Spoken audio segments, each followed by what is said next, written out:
Hello everybody, welcome back to today's stream.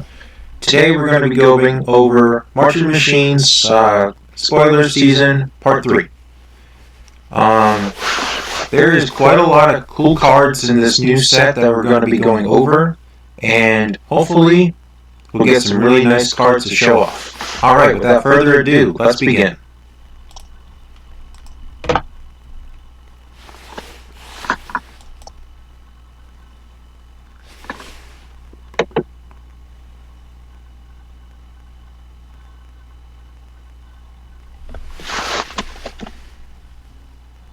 Sorry for the delay.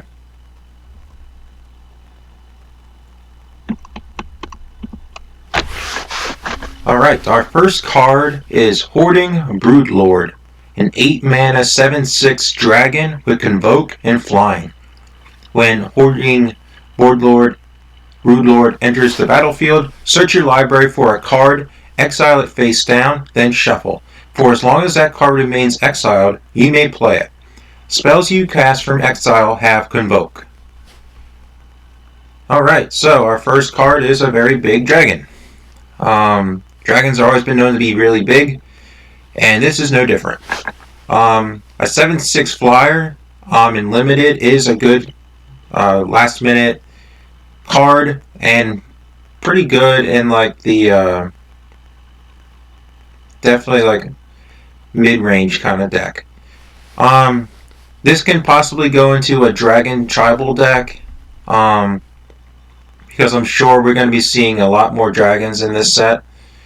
But for constructed play, I'm not sure where I see this card. I'm going to give this card a 5 out of 10 for right now.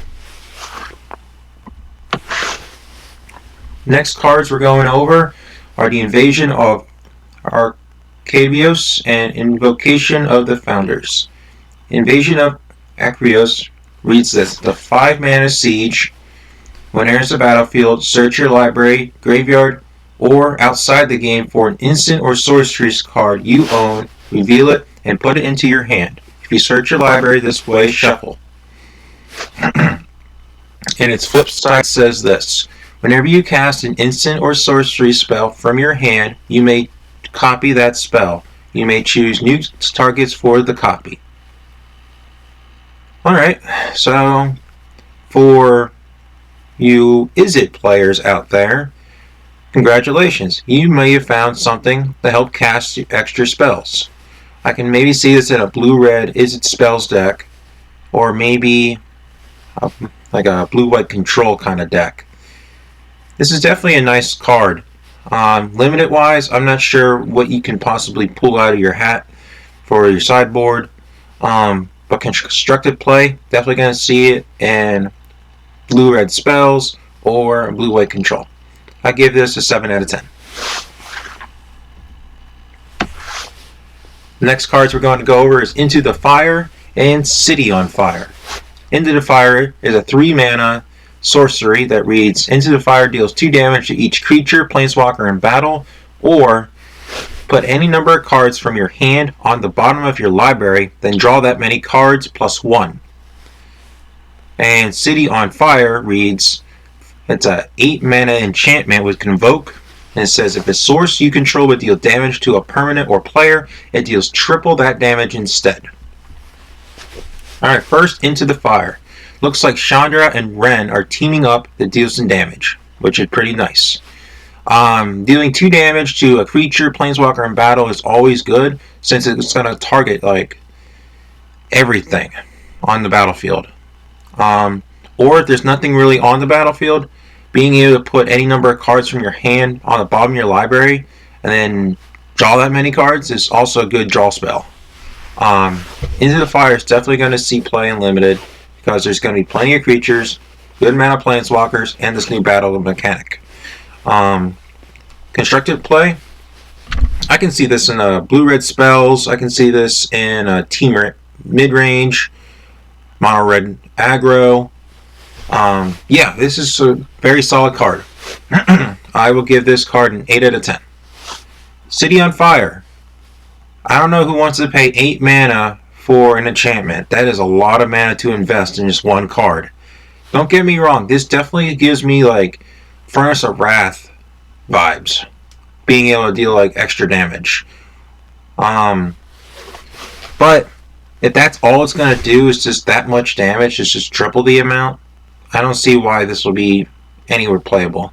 I don't see this in limited because spending 8 mana for an enchantment is not good. And if this sees constructed play, maybe Commander. But I give this card like a 3 out of 10. Alright, our next cards are Notvold Hermit and Chrome Host Hulk. Notvold Hermit is a 4 mana troll with 4 mana 4/4 troll with this ability to transform by paying 6 mana. Only activate as a sorcery. When it flips over, it becomes Chrome Host Hulk, and whenever it attacks, up to one other target creature has base power and toughness 5/5 until end of turn. Okay. So let's start off with the Notvold Hermit, a 4/4 for 4. That's solid stats. No other key abilities. Makes it just a meh card. But being able to flip over and being a 5/5, that also makes another creature you control become a 5/5. That is very nice. I can really see this in like a token strategy deck because most of the time tokens are very small, and you attack with the Hulk. It would definitely make a little token, a bigger token. So I'll give the Notvold Hermit a 5 out of 10, and I'll give the Chrome Host Hulk a 7 out of 10. It's going to be a nice limited card. It may see constructed play, but who knows. Our next card is Hidetsugu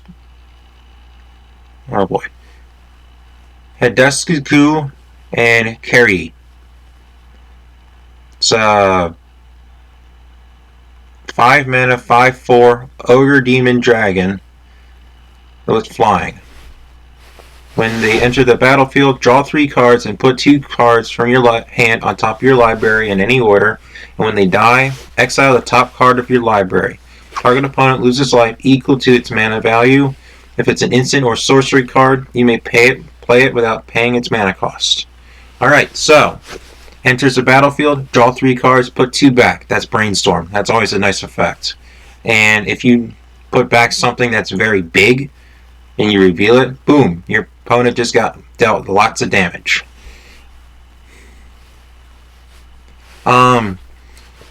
I can definitely see this in a blue-black control deck.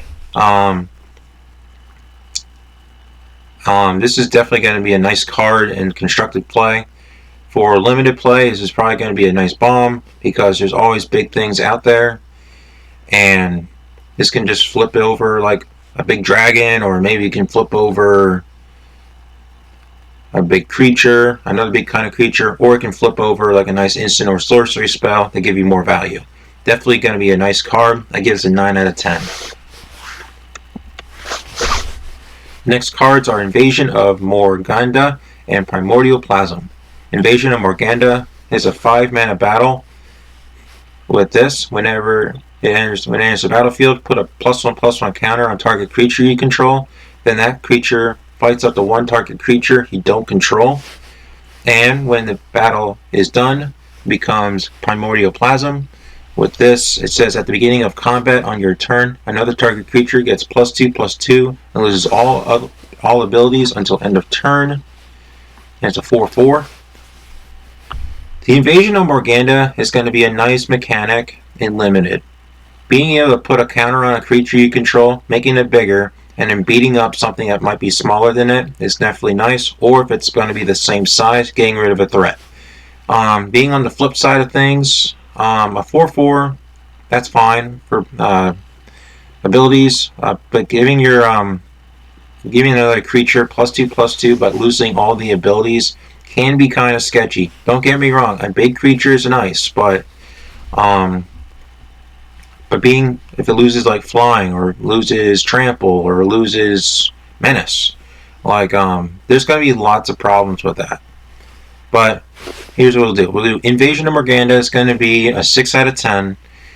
but Primordial is a 4 out of 10. Our next cards are Joyful Storm Sculptor and Streetwise Negotiator. Joyful Storm Sculptor is a 5 mana 2/3 human shaman. When it enters the battlefield, create 2 blue and red elemental tokens. Whenever you cast a spell that has Convoke, Joyful Storm Sculptor deals 1 damage to each opponent in each battle they protect. And Streetwise Negotiator is a 2 mana 0/2 cat citizen with backup 1. This creature assigns combat damage equal to its toughness rather than its power. Alright, so Joyful Storm Sculptor is nice with the enter the battlefield trigger. Getting let's see here. So it's 2 power plus 2 power, so that's 4 power. And it's basically we get a 4/5 for 5, which that's okay stats. But whenever you cast Convoke spells, dealing 1 damage to everything, like your opponent and their battle, and the battle that they're protecting, yeah, that's good. I'm definitely going to see some limited play because we've been seeing the nice amount of Convoke spells. I give the Joyful Storm Sculptor 7 out of 10. Streetwise Negotiator, the backup 1 makes this become a 1/3, and dealing 3 damage to your opponent instead of 1 damage to your opponent. Sure, that's nice. It brings back anything that has with toughness, like Dorian. I give the Negotiator a 5 out of 10. Next cards we're going over is Invasion of Segovia and Satis Sea Tyrant of Segovia. Invasion reads this. When it enters the battlefield, create 2 1/1 blue Kraken creature tokens with trample. And when it leaves, you get this Serpent, which is Catilius Sea Tyrant of Segovia. Non-creature spells you control have Convoke. And it says at the beginning of your end step, untap up to 4 target creatures. Alright, so a 3 mana battle that makes 2 1/1 creatures. That's always nice. And being on the flip side of things, having your non-creature spells have Convoke, that would mean like your instant sorceries, planeswalkers, battles, enchantments. Yeah, all those good things. They will all have Convoke, so you can just tap your creatures down, and that helps you pay the mana cost for those spells. And then being able to untap 4 target creatures at the end step, yeah, that's pretty nice. Invasion of Segovia is going to get a 5 out of 10. It's just going to be just an average card, but on the flip side of things, Catilius is definitely a nice card. I can definitely see this in constructed play, and it's going to be really nice and limited. I give the Tyrant 8 out of 10. Alright, our next cards are Invasion of Moog and Bloom Wielder Dryads. Invasion of Moog is a 4 mana battle with enters the battlefield, put a +1/+1 counter on each creature you control. And when it flips over, it becomes Bloom Wielder Dryads with Ward 2. It's a 3/3 Dryad. And it says at the beginning of your end step, put a +1/+1 counter on target creature you control. Alright, so Invasion of Moog is definitely going to be one of those situation battles that helps out your creatures, as long as you have a lot of creatures on the battlefield. Definitely a nice limited card. Constructed play, it may or may not see play. Maybe in a green-white creatures deck, or maybe a green-white tokens deck, something like that. And Bloom Wielder Dryads, having Ward 2 definitely is nice. Being able to put a +1/+1 counter only on 1 creature you control, that's fine too. Definitely going to be a nice limited card. It may see constructed play. I give both of these cards a 6 out of 10.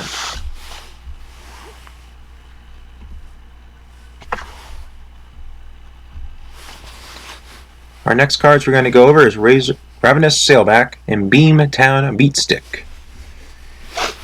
The Sailback is a 5 mana 3/4 dinosaur with choose 1. It gains haste until end of turn, or you can destroy target artifact or enchantment. And the Beamtown Beatstick is a 1 mana equipment that has Equipped creature has +1/+0 and has menace, and whenever it deals combat damage to a player or battle, create a treasure token. And the equip cost is 2. Starting with the Sailback. The Sailback is one of those situation cards. If you see an artifact or enchantment you want to get rid of, you can get rid of it that way. Or, if there's no creatures on the battlefield, make it have haste and you hit for 3. Seems like a legit limited card, but constructed play? No, this is not constructed play. I would give this card a 4 out of 10. It's very situational. And a 3/4 for 5 is not really good stats. Beamtown Beatstick, on the other hand, giving a creature +1/+0 and menace, that's okay. But dealing damage to a player or battle and getting a treasure token, yeah, that's the really nice mana value right there. And the only equip cost is of 2, that's nice as well. It's nice and easy. I give the Beatstick a 5 out of 10. Definitely a nice limited card. Constructed play wise, it may or may not see play. Our next cards we're going to go over is Harriet Artisan and Phyrexian Skyflare. Harriet Artisan is a 3 mana 2/3 human artificer with haste. You may transform it for 4 mana. Activate only as a sorcery, and when you transform it, it becomes Phyrexian Skyflare, a Phyrexian artificer that's a 3/4 with flying and haste. Alright, so this card gives me plenty of vibes for a Sliver. The Sliver card, let me just pull it out here.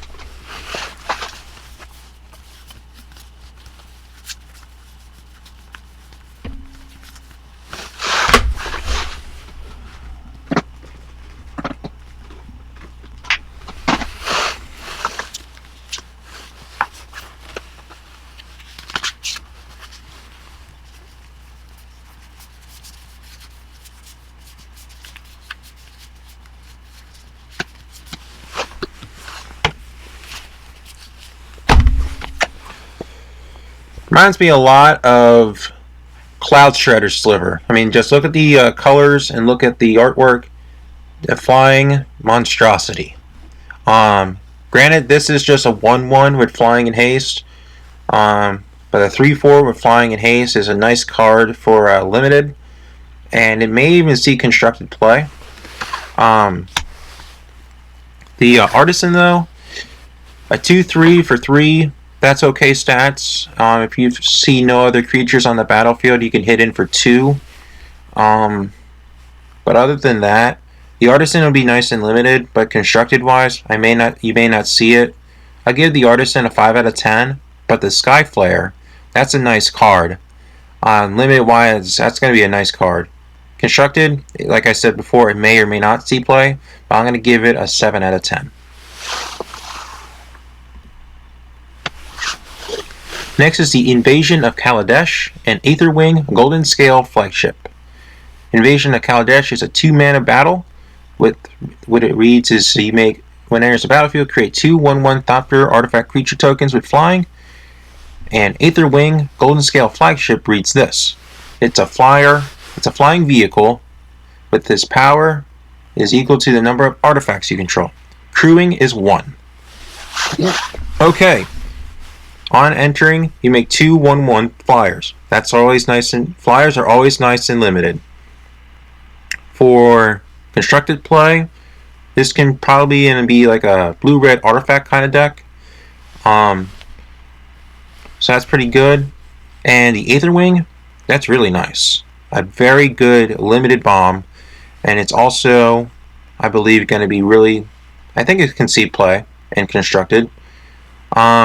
I give the Invasion of Kaladesh a 6 out of 10, and I'll give Aetherwing a 7 out of 10.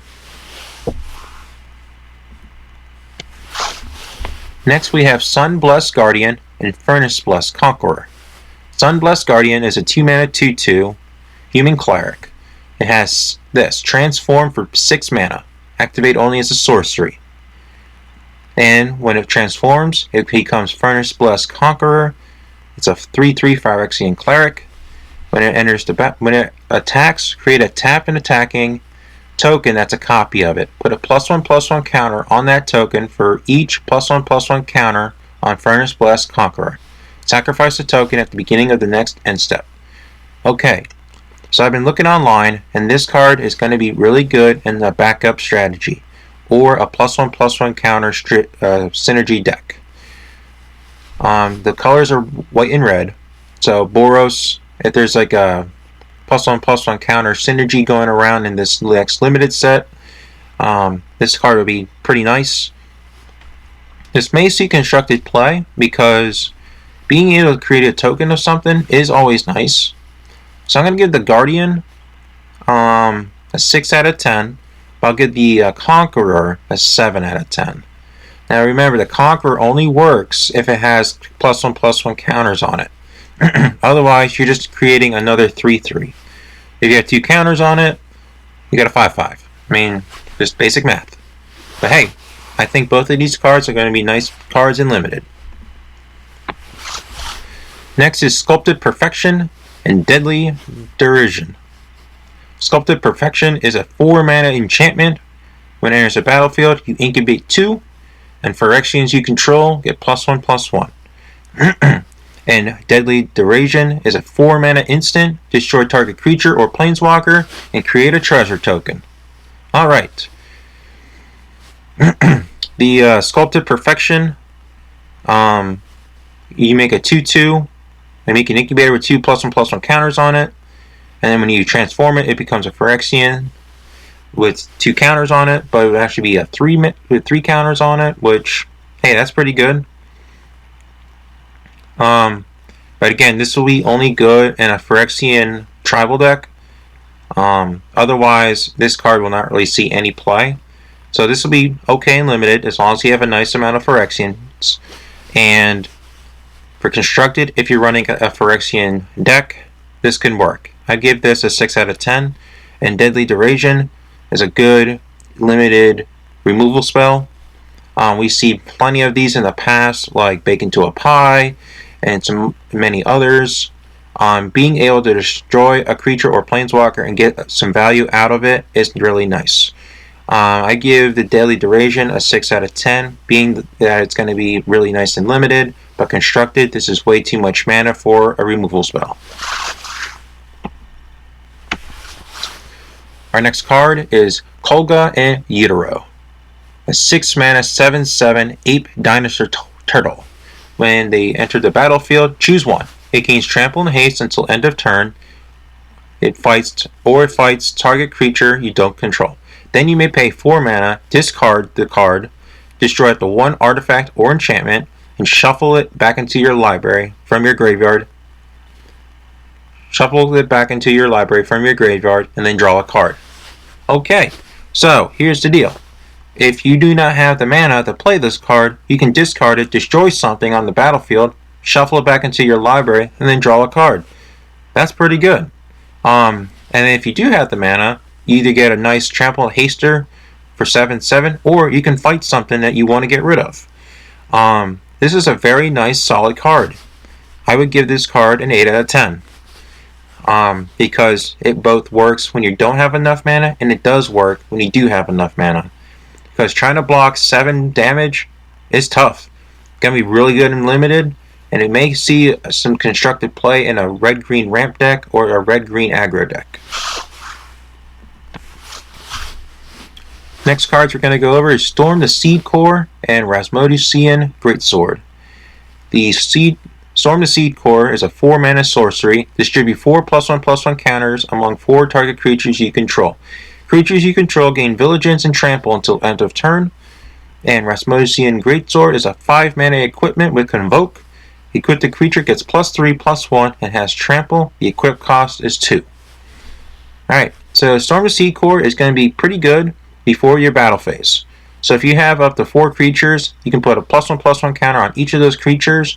They get Vigilance and Trample until end of turn. That's going to be really nice and Limited. Constructed wise, this may see play in like a green-white creatures deck or a mono-green creatures deck. If you're synergy around creatures, yeah, this is good. I give the Storm the Seedcore a 7 out of 10. This Greatsword, on the other hand, Being able to tap your other creatures to make this pop down for less mana is good. And +3/+1, we've seen this effect plenty of times. Quick cost of 2, that's fine. I give the Great Sword a 5 out of 10. Next cards we're going to go over is Render Inert and Phyrexian Gargantua. Render Inert is a 3-mana sorcery. Remove up to 5 counters from target permanent. Draw a card. And the Phyrexian Gargantua is a 6-mana 4/4 Phyrexian Horror that reads, when it enters the battlefield, you draw 2 cards and lose 2 life. Okay, the Render Inert. This will be a nice card if you want to remove the siege counters from the battles. You want to remove planeswalker counters, maybe remove some +1/+1 counters. But yes, again, this only works on permanent, so if you can't target the player with this. Render Inert, I think it's going to be a really nice card. Since there's a lot of counter strategies running around in limited, this will be very helpful. And this can probably see sideboard play from constructed decks. I would give Render Inert a 7 out of 10. The Phyrexian Gargantua, on the other hand, this is a nice limited card. Being able to draw 2 cards but lose 2 life, that's kind of Black's thing. They always been lately they've been sticking it on big creatures like this. But this is only limited playable. Constructed wise, I don't really see it being played. I give it a 5 out of 10. Our next card is Tribute to the World Tree. It's a 3-mana enchantment. When a creature enters the battlefield under your control, draw a card if its power is 3 or greater. Otherwise, put 2 +1/+1 counters on it. Alright, this card. My gosh, is this ever a sad card. But this is a really nice ability. Because what does green like to do? Play big creatures. So if you play a creature that's power is 3 or greater, you're drawing a card. If you play something that's smaller than that, guess what? It's also going to get bigger. Its power becomes 3 or 4 or 2. Who knows? This is a nice solid card. It's going to be really nice and limited. And I think this will be really nice and constructed. I'm going to give this card a 9 out of 10 because this is going to be very popular.